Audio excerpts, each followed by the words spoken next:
Hi, I'm Chinlu. And I'm Sal, and this is our next make. A few years ago, we bought a bunch of tomato seeds without really understanding the difference between indeterminate versus determinate tomatoes.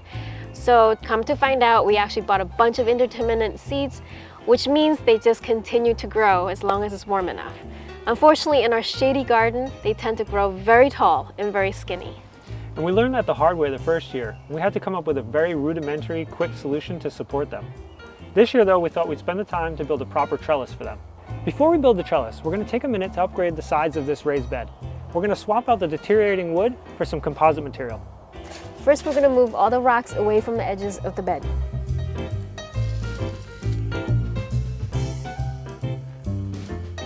I'm ripping a 2x4 in half to make the lattice pieces of the trellis, as well as the corner braces for the bed. But if you don't have a table saw, you can do this with an edge guide on a circular saw, or skip this step altogether and just purchase 2x2 material. If you do, you can save time and build a project like this with very few tools.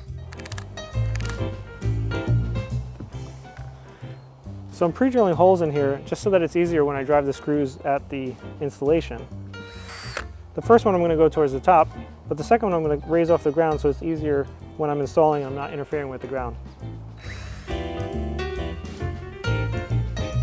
We're digging the holes about 10 inches deep to secure the corner braces that will hold the mitered corners.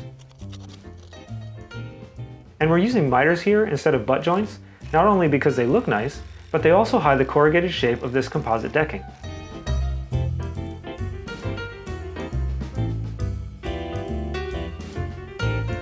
To design the trellis, we turn to a free browser-based design tool from Dassault Systèmes called Make by Me. You can use it to design wooden furniture and structures like this trellis using a library of real-world materials found in a typical home center. The streamlined interface and on-screen controls let you quickly build your idea in 3D. Automatic snapping, quick numbering inputs, and the ability to duplicate parts makes designing fun and fast. Make by Me also automatically generates step-by-step instructions for your project, along with a materials list, a cut list, cutting diagrams, and a tools list. This makes it really easy to purchase materials, prepare your tools, and ultimately bring your idea to life. Hey Sal, what are you doing? I am digging the 2 post holes for the trellis. You may be digging one of them. Yes. How deep are you going? You know, we don't need to worry about frost line because this is not a load-bearing structure. It's just, so I think 2 feet is probably plenty. I've gone 4 inches so far.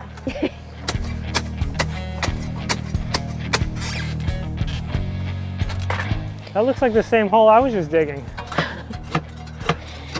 I want to feel like I did more than I'm going to. We're switching out to stay fresh. It's the twist technique. Ready? You go like this. Oh, the twist and pull. Look at that! Wow. Yeah, I think you're hired for the second hole. No. How deep do we have to go again? 2 feet. I forgot to mark the post hole. There's a pro tip. So that's our mark. Oh, look at that. I think we hit bedrock. Oh, good stuff. Let's drop it in. Let's check out the depth. Another inch? 1 more inch, yeah. I think I'm hitting something. I think we might be finding Buried treasure. Doesn't that sound hollow? There's a giant rock. Sometimes that's how you know when you're done.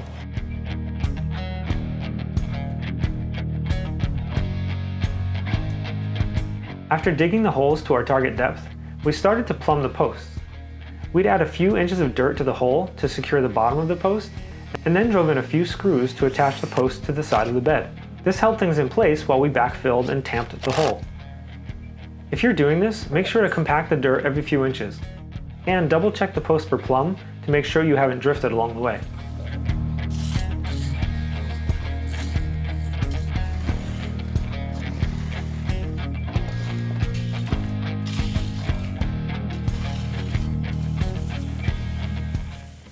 I knew the specific points on the beam where I wanted the curves to start and end, but I wasn't trying to be very precise with the curves themselves. So I laid out the points, and then I used a bucket and a flexible piece of 1x2 PVC trim to draw out the arcs.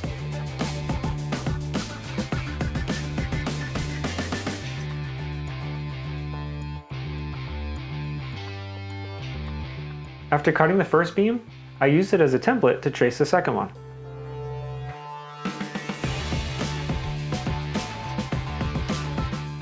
If your project is going to require you to work on a ladder like this one does, I'd encourage you to spend as much time as you can on the ground doing things like laying out for holes and even pre-drilling. It's going to save you a lot of time in the air and it'll keep you even more safe.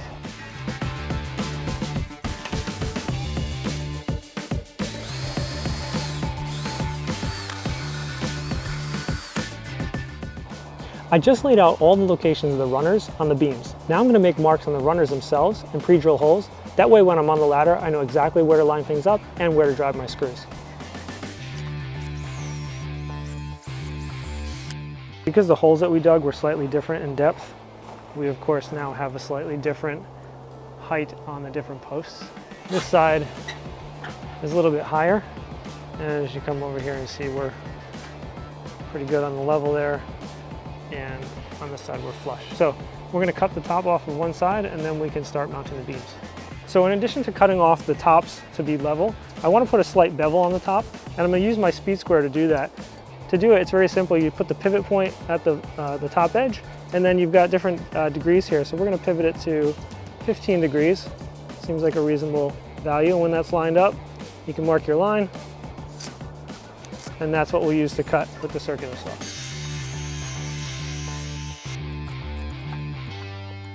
I want the top of the beam to be flush with this peak here. So what I'm going to do is measure down 7 1/4 inches, because that's the thickness of a 2x8. Make a mark and strike a line. And then, to help me out, because I'm kind of working solo on a ladder, I'm going to use my clamps right up to that line. Same thing other side. So I'm creating a shelf that I can rest the beam on and not have to worry so much about its position. We'll get another clamp on there in a minute. I didn't bring enough clamps. There's an old adage that you can never have enough clamps. I guess that's an accurate statement.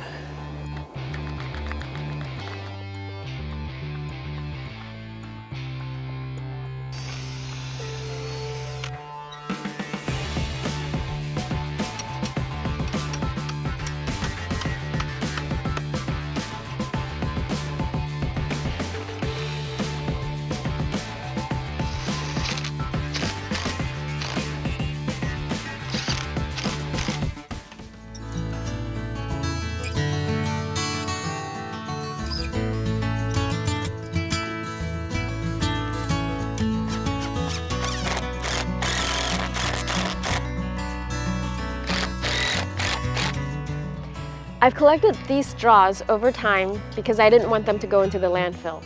So today, I'll be using them in our make. So we're going to use this straw as an anchor for the rope.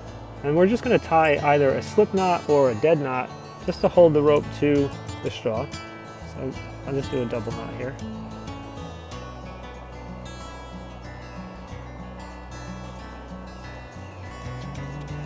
And now with at the midpoint of the straw, I'm going to bend it in half. And we're going to set this as an anchor. I'm going to place it in the ground, I'll do it right here, close to the plant, and holding it tight together. Push it all the way in, and that should spread apart and create just enough force for the rope to be mounted to the top. Up at the top here, we're using a special kind of knot called the taut-line knot. It allows you to adjust the tension in the line. It can be easily slid up or down, and then once it's set, it'll hold its position when you pull down on the rope. So we can change the amount of slack in the line as the tomatoes grow and adjust things very dynamically.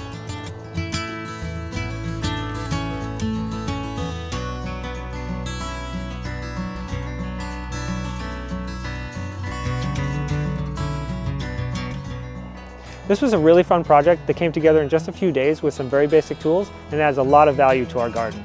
We hope this inspires you to do something in your garden. Thanks for watching. We'll see you on our next make. I've collected all these... Sorry. 3, 2, 1, here we go. Ready? Yes? Okay. This was a really fun project that came together in just a few days.